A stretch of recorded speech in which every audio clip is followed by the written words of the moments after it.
જયમાં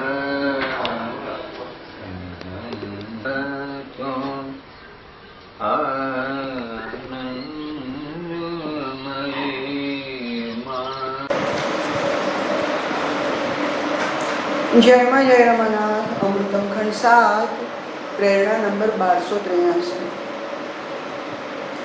કુમળી ડાળી પર ઝૂલતો ચંપો, બાજુની વેલ ઉપર ઝૂલતી મોલસરી. ચંપો હળવેથી પૂછે, બેન ખૂબ મહેકે છે, સબર છો, હવે પછીનો તારો શું વિચાર? મોલસરી બોલી, મારી ઝંખના પ્રભુ મારે, કોઈ માળી ચૂંટી મને બજારમાં વેચે ના, કોઈ મોજીલો મને ચૂંટી પ્રિયતમાને આપે એ પણ જરાય ગમે. કોઈ બાળા નિર્દોષતાથી તોડે તે પણ ના. કોઈ વ્યક્તિ શણગારમાં શોભાવે ન જ. મારું સર્વસ્વ હરિચરણ, ભક્ત કોઈ છૂટે પ્રભુના ચરણમાં કે ગલદેશમાં પહેરાવે એ જ ઉત્કટ વાંછના છે. કેટલી સરસ વનસ્પતિ સૃષ્ટિની આંતરિક લાગણી પૂજ્યભાઈએ વ્યક્ત કરી. વનસ્પતિ જીવંત છે, આપણે જાણીએ છીએ. એ ગ્રો થાય છે, એની અંદર કળીઓ આવે છે, ફૂલો આવે છે, ફળ આવે છે, જીવન જોઈતું છે. એને કોઈ કઠિયારો જો તોડી કાઢે તો એને પીડા થાય છે, કોઈ પ્રેમથી પસવારે તો એને ગમે છે, એની લાગણીઓ છે. આપણી ભાષામાં એ બોલતું નથી, પણ એની ભાષામાં એ આપણને રિસ્પોન્સ આપે છે.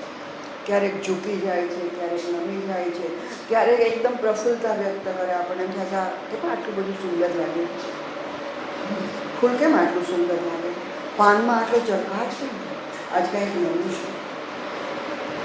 એ એનો આનંદ વ્યક્ત કરે છે, એની ખુશી વ્યક્ત કરે છે. એને નહીં ગમતું થાય તો મૂંઝાય છે. એની એક ભાષા છે, અંદરો અંદર એ બીજા વનસ્પતિ સાથે ખૂબ સરસ વાત કરે છે, ઇંગિત કરે છે, ઈશારો કરે છે, સમજાવે છે. તો અહીંયા કુમળી ડાળી પર ઝૂલતો ચંપો, સરસ મજાની એક કુમળી કોમળ ડાળી છે, એના પર ચંપો ઝૂલે છે. એ વાંચીએ ને ત્યાં જ આપણને એમ થાય કે વાહ, નજર સમક્ષ દેખાવા માંડે કે એક ડાળી છે, સરસ મજાની કુમળી છે, કોમળ છે, ચંપો ઝૂલે છે. આપણને દેખાય. જો આપણે વ્યવસ્થિત રીતે સાંભળતા હોઈએ, વ્યવસ્થિત રીતે વાંચતા હોઈએ, બીજા મગજમાં વિચારો ના હોય તો આપણે જોઈ શકીએ. અહીંયા બેઠા હોય તો પણ દેખાય કે ઝાડ છે, ચંપો છે, ડાળી કોમળ છે, ઝૂલે છે. તો બાજુની વેલ ઉપર પણ ઝૂલતી મોલસરી. બાજુની વેલ છે, એના પર મોલસરી ઝૂલે છે. સરસ મજાની વેલ છે, એની સુગંધ બહુ સરસ છે. આપણે ઓળખતા હોઈએ તો, નહીં તો એમ થશે મોલસરી નામ કંઈક જુદું છે. બોરસરી હોય પણ મોલસરી ક્યાંથી આવ્યું છે, અલગ છે. ખૂબ સરસ છે, ખૂબ સુંદર છે, ખૂબ સુરભી છે. ચંપો હળવેથી એને પૂછે છે, પેલી ઝૂલે છે મસ્તીમાં, બેન તું તો ખૂબ મહેકે છે, સભર છો. બેન તું કેવી છો? ખૂબ મહેકે છે.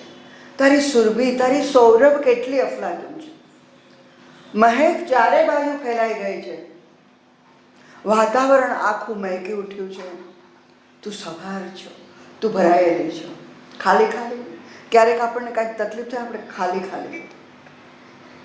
શું છે બધું ન કામ, ખાલી ક્યારેક એવું લાગે કે અંદર એક વિષાદ છે, અંદર પીડા છે, ઉદાસીન. ક્યારેક એવું લાગે છે કે નહીં, વિના કારણ આનંદ આવે છે, ભરેલા ભરેલા લાગે છે, સભર હોય ખબર નથી પડતી. પણ આજે કંઈક આવું થાય છે, આવું આપણને બધાને થાય. તો સભર અંદરથી ભરેલી છે મોલસરી.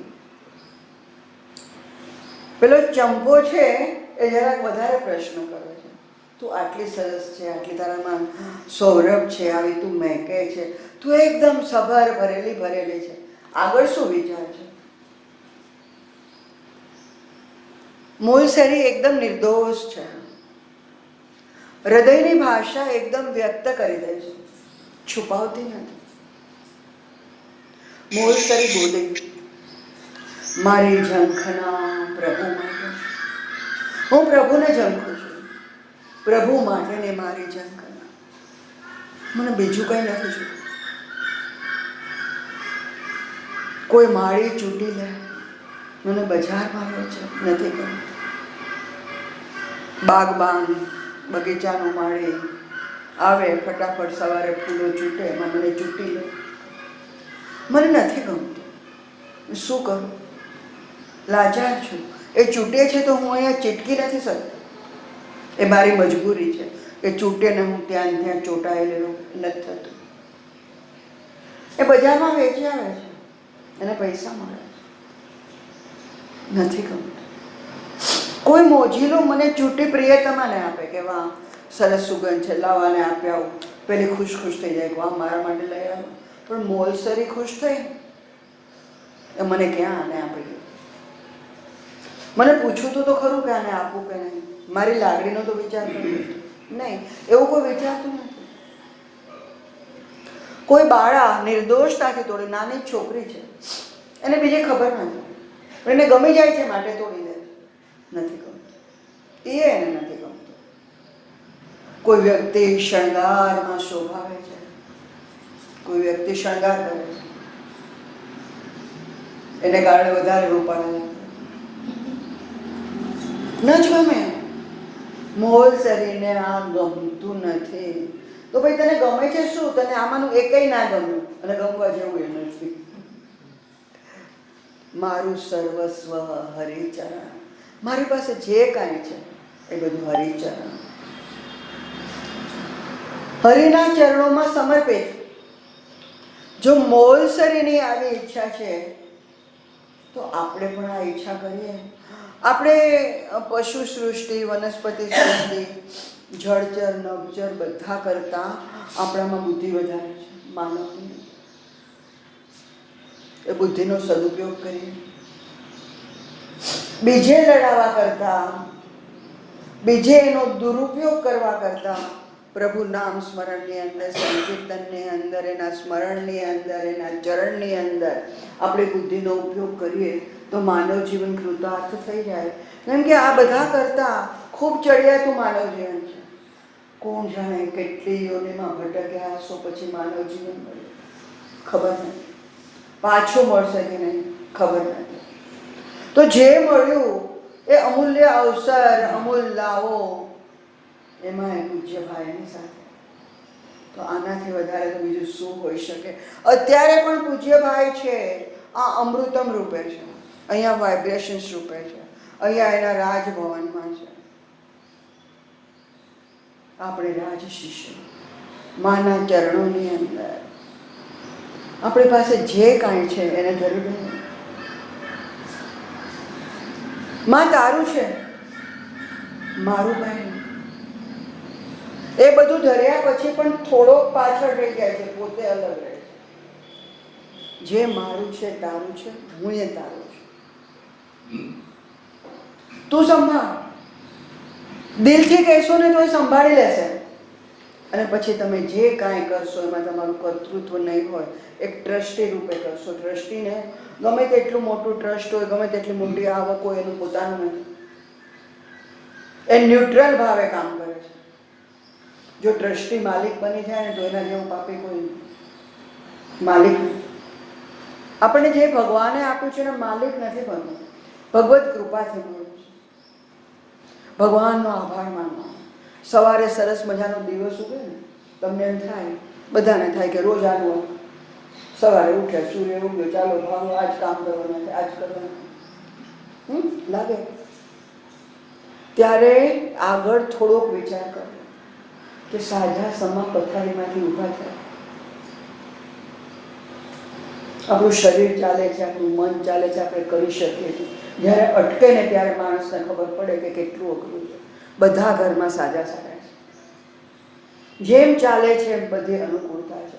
ક્યાંક કોઈ જગ્યાએ, કોઈ પણ ફેક્ટરની અંદર, કોઈ પણ વિભાગમાં કંઈક તૂટે ને ત્યારે ખબર પડે કે આ બગડ્યું.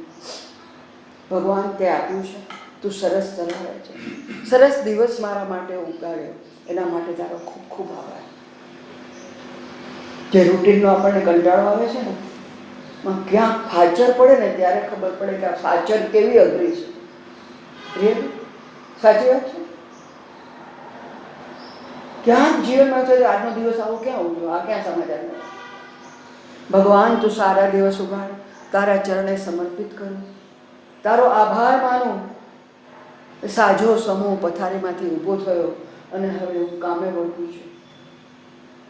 તારી કૃપાથી બધું તારા ચરણે. પછી નિર્ભાર ભગવાન ઉપાસના. તો આપણને રૂટીનનો કંટાળો નહીં આવે કે રોજે રોજ આ દિવસ સારો હતો. મારું સર્વસ્વ હરિચરણ છે, ભક્ત કોઈ છૂટે. પ્રભુના ચરણમાં કે ગલદેશમાં પહેરાવે એ જે ઉત્કટ વાંછના છે. આ મોલસરી કોઈ ભક્ત મને છૂટે, મને ખૂબ ગમે. પ્રભુના ચરણમાં મને સ્થાન આપે કે એની માળા બનાવીને એના ગલદેશમાં પહેરાવે. મારી એ જ ઉત્કટ વાંછના છે. જો મોલસરીની આ વાંછના છે તો આપણી કેમ નહીં? આપણે રોજ બેસીએ છીએ, રોજ ભાઈની જગ્યામાં, ભાઈના રાજભવનમાં, અને એના જ અમૃતમની અંદર આપણે બધા પીતા પીતા અમૃતમય બની જઈએ છીએ. તો જીવનને થોડુંક સુધારી લઈએ. બહુ મોટો મોકો મળ્યો છે. જય માં, જય રમણ.